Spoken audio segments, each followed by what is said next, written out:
Hotel থেকে উদ্ধার করা হলো কয়েক কোটি টাকা। বসিরহাট মহকুমার সন্দেশখালী থানার অন্তর্গত ধামাখালীর ফেরিঘাটের কাছে একটি হোটেল থেকে 206 নম্বর রুমের ভিতরে উদ্ধার করা হয়েছে বিপুল পরিমাণে টাকা। সূত্রের খবর, উদ্ধার হওয়া অধিকাংশ টাকায় 500 টাকার নোট। তবে টাকাগুলি জাল নোট কিনা তা খতিয়ে দেখছে পুলিশ। আর এই ঘটনাতে পুলিশ ইতিমধ্যেই দুজনকে আটক করেছে। একজনের নাম দেবব্রত চক্রবর্তী, তার বাড়ি দক্ষিণ 24 পরগনার মহেশতলা এলাকায়।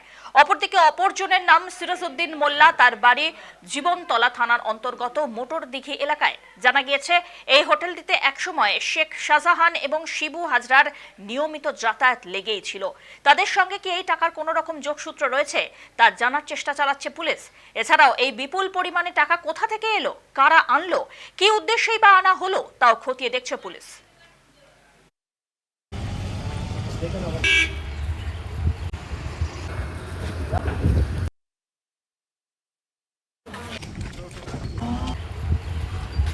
যেটা শোনা যায় তা নাম জাল নোট পেয়েছে।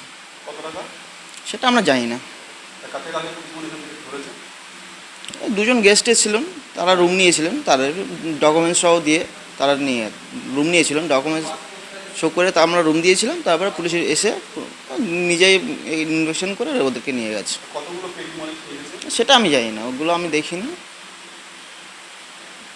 এই যে আমরা এই যে ঘরের মধ্যে এত টাকা উদ্ধার হয়েছে, কি বলবেন? আতঙ্ক লাগছে, ভয় লাগছে না? না, এটা তো আমরা তো কিছু জানি না। একটা সুটকেস নিয়েছিল একটা গেস্ট, আমরা তো ব্যাগ খুলে চেক করতে পারি না। আচ্ছা, এখন ব্যাগের মধ্যে ওরা যেহেতু পেয়েছে, আমরা তো ওটা জানি না। আমরা যেহেতু ডকুমেন্টস আমাদের যেটা রুলস আছে, রুলস করে আমরা রুমটা দিয়েছি।